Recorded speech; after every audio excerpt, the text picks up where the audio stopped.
Such a fun sound. Sound of happiness. The sound of white happiness in particular. Yeah. I've tracked it. I've searched for the source of woohoo and I found it originated with white people. Yeah. White women in particular. Yeah. That's where it comes from. That is the sound of a white woman's turn up. That is the sound of her getting into the game. It's like, Tammy! Woohoo! And that's when you know it's on. Yeah, because everyone else learned it from white women. That's where it came from. You know, it spread through society like a virus. It's not the natural sound anybody else makes. White women make that sound instinctively, but everyone else has learned it. Like, white men were the first ones to learn it because for them it's sort of like a mating call. They know what it means. They have to reciprocate, like, woo! Whoa!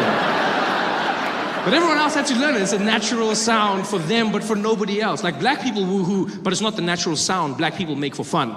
You know, black people can woohoo, black people often do woohoo, but it's not instinctively a black sound of happiness. And I think it's because black people are uncomfortable with the woohoo. Deep down inside, there's a certain moment in woohoo when every black person stops enjoying it.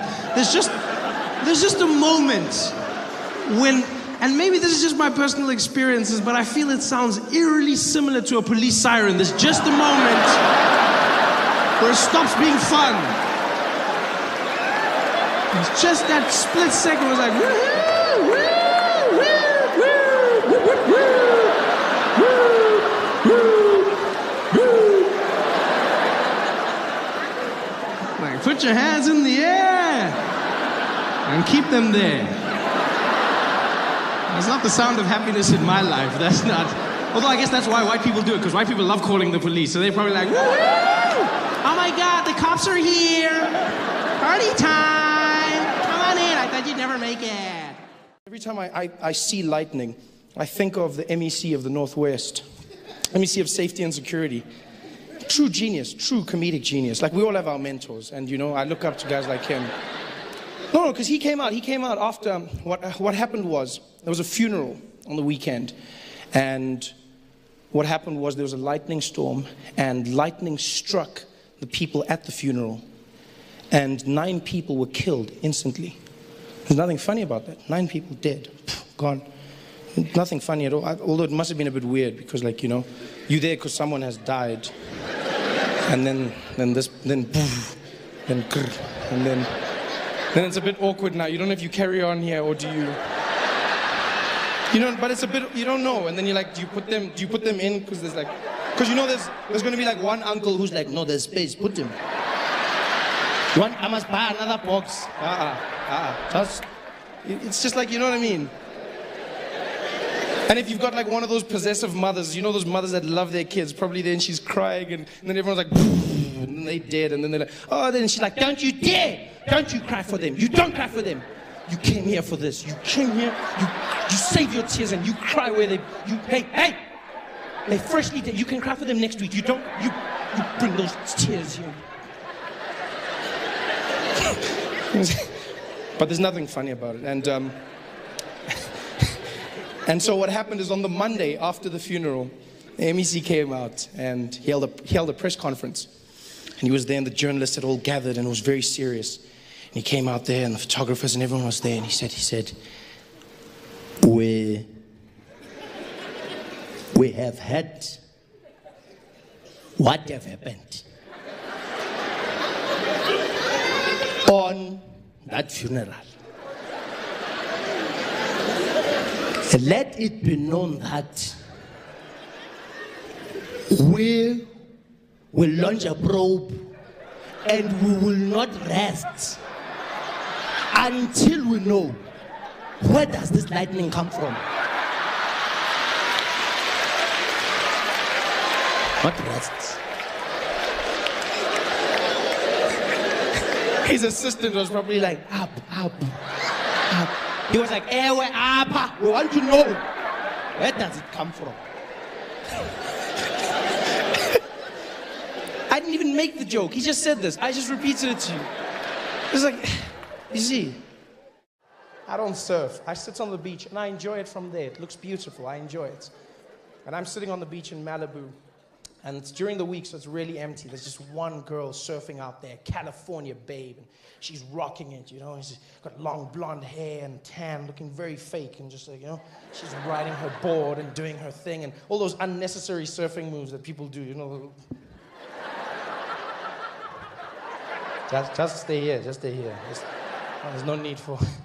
And sure enough, at the end of it, like she's doing those things, and the wave comes like, boom. And I was like, you're dead. But she wasn't. She comes out of the water, and she's having the time of her life. And she looks over at me, and she's like, hey there. Are you, like, gonna come in?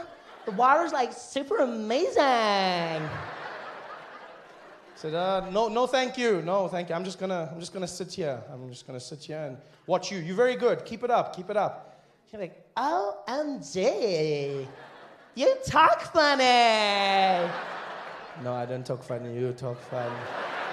Where are you from? I'm from South Africa. She's like, oh, wow. Like, Africa? How did you get here? What? I used my monkey grip under the plane. How did you get here? She doesn't even wait for my answer. She runs. She's in the water. She's doing her thing, surfing, having a good time, doing those things. She comes back out, and now all of a sudden we're best friends. She runs out onto the beach. She's like, hey, Africa. I'm like, hey, America. So, like, you don't surf at all? I said, no, I don't. Where I'm from, we don't really surf. Johannesburg, there's no surfers out here, you know? She's like, oh, that's too bad. Like, do you guys have waves in Africa? Do we have waves? A grown human being asks me if we have waves on a continent. Like, no, we don't. Yeah, by the time the water gets to our side of the world, it's just so tired. It's just, you know, so worn out from all the traveling. It tries, but it's,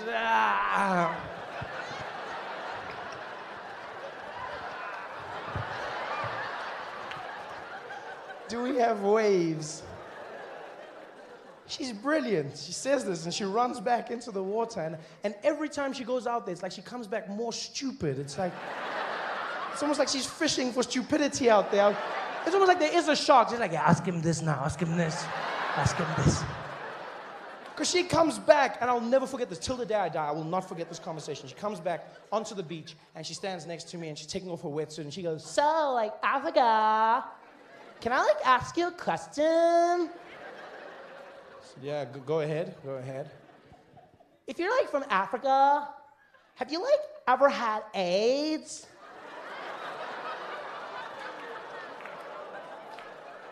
You know what's funny? Is I wasn't offended by the fact that she said AIDS. But I was offended by the fact that she said, ever had AIDS. Like, AIDS is something you could had, like a passing flu, just, you know? Hey, John, I didn't see you at work last week Thursday. Where were you? Yeah, bro, yeah, I had a bit of AIDS there. I just hit me hard. Took some Corinza. Now I'm back, bro. Ever had? And, you know, I know as a child of a continent that's ravaged by this disease, it's my job, it's my duty to educate people when I meet them. You know, it really is a part of who I am. But you know when you look at someone in their eyes and there's no hope. You know, it's only two of us, and I'm bored. I figure, why not have some fun? And so I look at her and I'm like, yes. Yes, America, I've had AIDS many, many times. She's like, oh, wow, really? Oh, my God. So aren't you gonna be, like, super skinny and dead or something? I said, no, AIDS is not as bad as you think. It's just like chocolate, you know? You just shouldn't have too much at one time. You're just like, AIDS.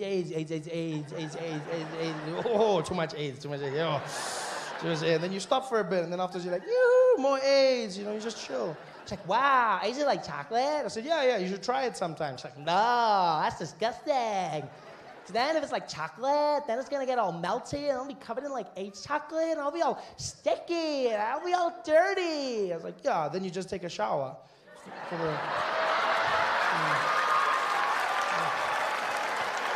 No, what do you Oh no, don't you laugh at my president. Damn you people, damn you. I don't accept your laughter, damn you. Don't you laugh, this has nothing to do with that great man. Turning my jokes against me, no. I will not participate in this madness. How else do you get clean? We become a culture of distrusting angry people. That's who we are. Everyone's angry. Weird angriness as well, in places where it shouldn't be. I was in Checkers the other day. I'm just shopping. It's a normal experience, you know? I get to the cashier, and those people are so angry. Like, I don't know what Checkers does to their employees, but they're clearly not enjoying it. Because I get to the till, she doesn't greet me, she doesn't even look at me. She just pushes a little conveyor belt thing. All my groceries pull up, and they're like, doot, doot, doot, doot, doot, doot, doot, doot, doot, doot, doot, doot, doot, doot.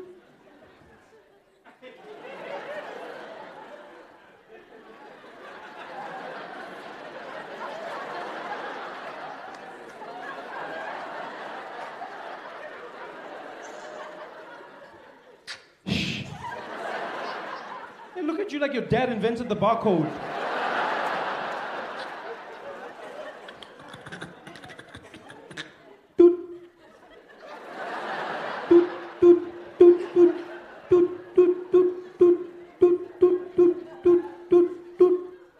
Then they look at you and ask you that question like you killed baby panda bears for a living.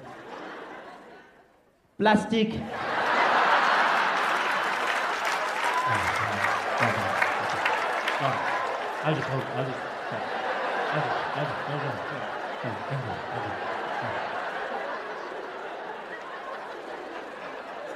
They're so angry. And they look angry. They've drawn their eyebrows on. And a permanent scowl. I don't understand that trend in fashion, to be honest with you. Why would you shave your eyebrows off and then draw them back on where they were? It's weird, but look, I also commend it, you know, that level of commitment has to be commended. Because I don't understand how anyone can commit to one expression for the entire day. Like, how do you choose that expression? Do you just work on how you feel in the morning? Is that what you do? You just wake up, be like, I'm feeling angry. Yeah.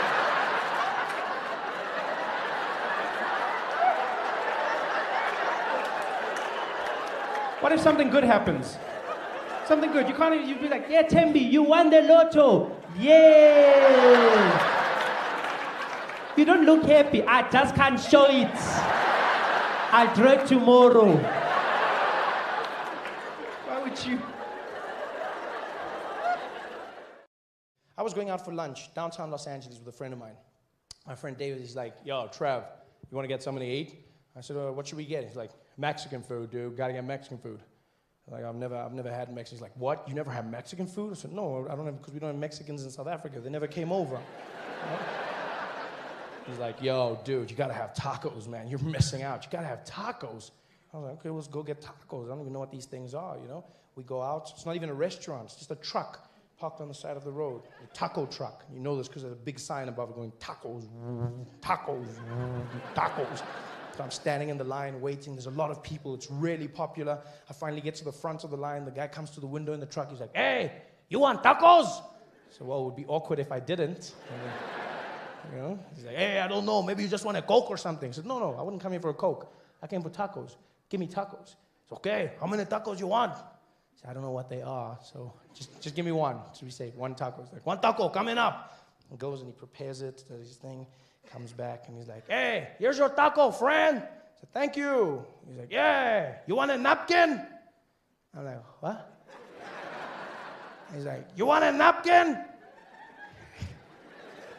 And now on our side of the world, a napkin is that thing babies wear to hold their shit. So he was trying to say serviette, which is what everyone in the world says except America, serviette. So he goes, you want a napkin? I said, why the hell would I want a napkin? He says, hey man, for the mess afterwards. I said, for the mess? Is it that instant that I'm gonna need a napkin? He says, yo, you never know with tacos, man. 1 minute you think you got it, then it's coming out. said, well, that's disgusting. I said, no, it's normal. Everybody does it here, man. It's part of the experience. I said, that's the problem with your country, my friend. Where I'm from, that is disgusting. I do not need a napkin. I'm a grown man. I can control myself. He said, hey, what you gonna do? I said, I'll just eat it in the car on the way home. Then I'm safe. He said, hey, then you make a mess in the car, man. Don't do it. Don't be a hero. Just take the napkin. I said, I'm not being a hero. I'm being a grown man. I don't need a napkin. If it gets really bad, I'll just squeeze it really, really tight. He says, yeah, that's the problem. Some people, they don't know. They squeeze it too tight. Then the juice comes spraying out even more, man. It can spray all over you, on your pants and on your shirt. I'm like, oh, my shirt? How the hell does this shit get all the way up to my shirt?